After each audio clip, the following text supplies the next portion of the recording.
2025年樓價全年累計上漲約7.8%，創下2017年以來的年度最大漲幅。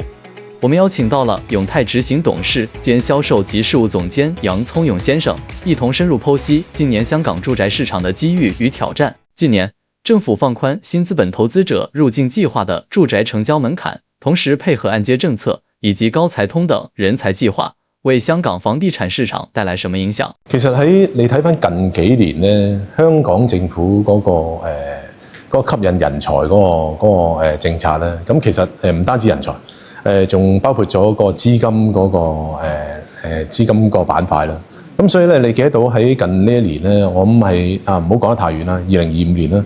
咁其實喺透過嗰個高才通，咁已經係吸引咗成31000幾人咧，你去已經係批核咗。咁啊，另外一個叫優才通添啦，咁啊嗰度都2025年都獲批咗差唔多成7000個名額。咁啊呢個喺人才方面嘅。咁啊如果你係喺個資金方面嘅吸引嗰班富貴嘅一族啦，咁其實咧嗰度都講緊差唔多成有2000個啊，超過2000個。咁如果你睇得到，如果人才同埋嗰個資金方面咧，其實你見得到2025年咧已經係超過4萬個名額嘅啦。咁啊，當然啦，你呢樣嘢咁變咗喺嗰個移居方面咧，咁啊令到香港嗰個住宅嘅方面嘅需求咧，會因而係帶動咗啦。咁啊對於住宅嗰個嘅市場咧，會係一個非常之健康正面。為什麼內地人會選擇來港置業？他們多選擇哪些區份入市？咁我諗從兩方面睇啦。咁其實一個因為自然因素啦，同埋一個人民因素啦。咁自然因素方面，梗係眾所周知啦，香港嗰個四季分明啦，咁氣候亦都適宜人居。咁啊落嚟呢邊住咧，咁我諗係好舒服啦。咁特別係北方人添啦，咁好多時候以前嚟買海南島啊嘛。咁我諗香港更加好舒服啦個環境。咁另外咧就係喺交通方面咧，因為都香港係一個國際嘅大都會啦，沿海嘅城市啦，咁去其他地方亦都非常之方便。咁至於話人民方面咧，人民因素方面咧，咁其實呢個都 establish 咗係一段時間好耐啦。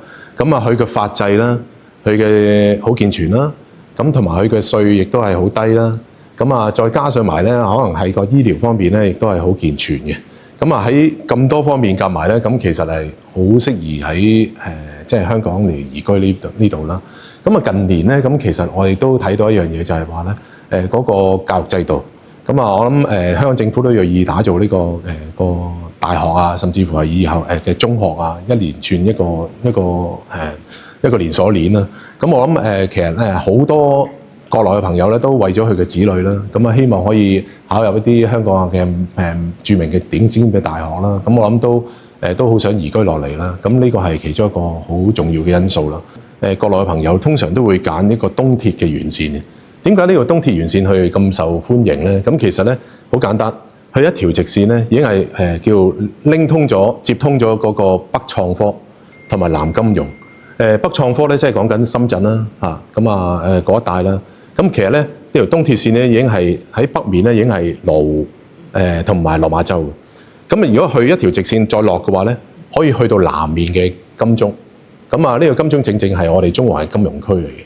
咁所以咧呢邊咧其實呢條嘅東鐵線咧係一條好主要嘅一個命脈嚟嘅。咁而佢周邊咧咁嘅住宅群咧，亦都可以享受到一啲頂尖大學嗰個嘅大學區。咁例如中文大學啊、浸會大學啊，咁所以亦都係享受到叫做呢種嘅先天性嘅一個咁好嘅有利嘅優勢喺度啊，會咁樣。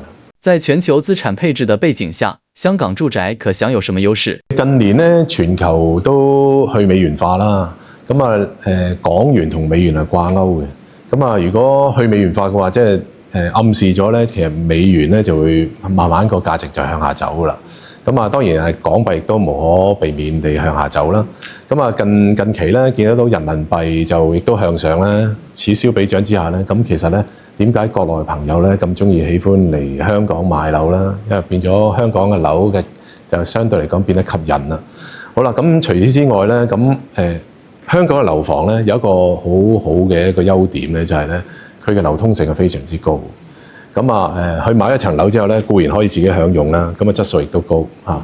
咁啊，同時間咧，如果假設佢日後咧，如果假設想換樓嘅話咧，咁亦都可以將自己嘅層樓咧，原先嘅層樓亦都可以放租。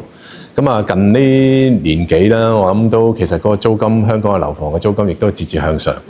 咁啊，回報率已經係由之前嘅2點幾啊，上到3點幾，而家去到4% 都有㗎啦，嚇起碼㗎啦。咁啊，變咗就喺個租務回報亦都係非常之高。咁如果假設日後啊，如果啊，我想可能換樓嘅，咁喺香港嘅住宅嘅樓房嘅交投力都係非常之靈活度高嘅。咁啊，我諗今日放盤，隨時都可能有機會係聽日已經係放到。咁啊，所以嗰個交投方面咧，亦都係非常之靈活嚇。咁所以好吸引到一啲唔好話淨係國內朋友，連外資嚟講咧，外國朋友亦都係非常之買香港嘅樓。下一期，永泰执行董事兼销售及事務總監杨聪勇先生也会揭秘永泰地产今年会为市场，特别是会为内地买家带来哪些令人期待的新项目。在土地储备上又有什么新动向？你的购房难题成为我们问题。关注楼量香港，每期我帮你问。